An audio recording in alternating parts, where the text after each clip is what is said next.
भारतीय खुफिया agency raw के हाजिर सर्विस अफसर कमांडर कुलभूषण यादव के जरिए बलूचिस्तान में बनाए गए रॉ के दहशतगर्द नेटवर्क पाकिस्तानी खुफिया इदारों ने मुश्तरका कार्रवाइयों के दौरान मुकम्मल तौर पर तबाह करते हुए भारत के तमाम मज़मूम अज़ाइम को खाक में मिला दिया है। कुलभूषण यादव ने बलूचिस्तान में अलहदगी की तहरीक को परवान चढ़ाने, पाक ईरान सरहदी इलाकों को दहशतगर्द कार्रवाइयों का निशाना बनाने और अहम शख्सियात के कत्ल के मंसूबे तैयार किए थे।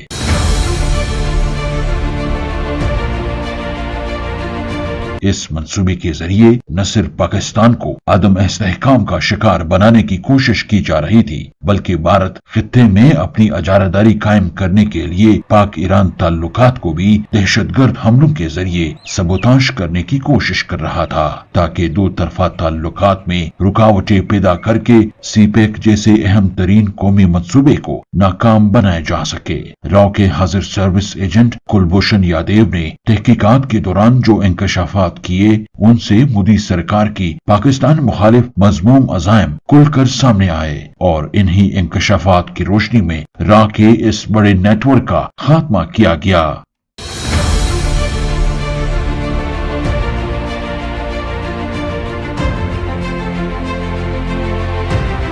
कुलभूषण यादव नेटवर्क के जरिए रॉ ने बलूचिस्तान के बलोच और पश्तून कबाइल के दरमियान भी दूरियां पैदा करने और उन्हें रियासत के खिलाफ उकसाने की कोशिश की, जिसके जरिए ये मुल्क दुश्मन अनासर ये तासुर देने की कोशिश कर रहे थे कि बलूचिस्तान में मुकामी आबादी सीपेक के खिलाफ है, इसीलिए यहाँ गैर मुल्की सरमायाकारी सूदमंद साबित नहीं हो सकती। पाकिस्तान के कौमी सलामती के इदारों ने दुश्मनों के अज़ाइम नाकाम बनाकर भारत को ये पैगाम दिया है कि पाकिस्तान की सलामती के खिलाफ बनने वाले हर मंसूबे का अंजाम कुलभूषण यादव नेटवर्क जैसा होगा, क्योंकि इस रोहे जमीन पर अब तक ऐसी कोई ताकत पैदा नहीं हुई जो पाकिस्तान की तरफ मैली आंख से देखे।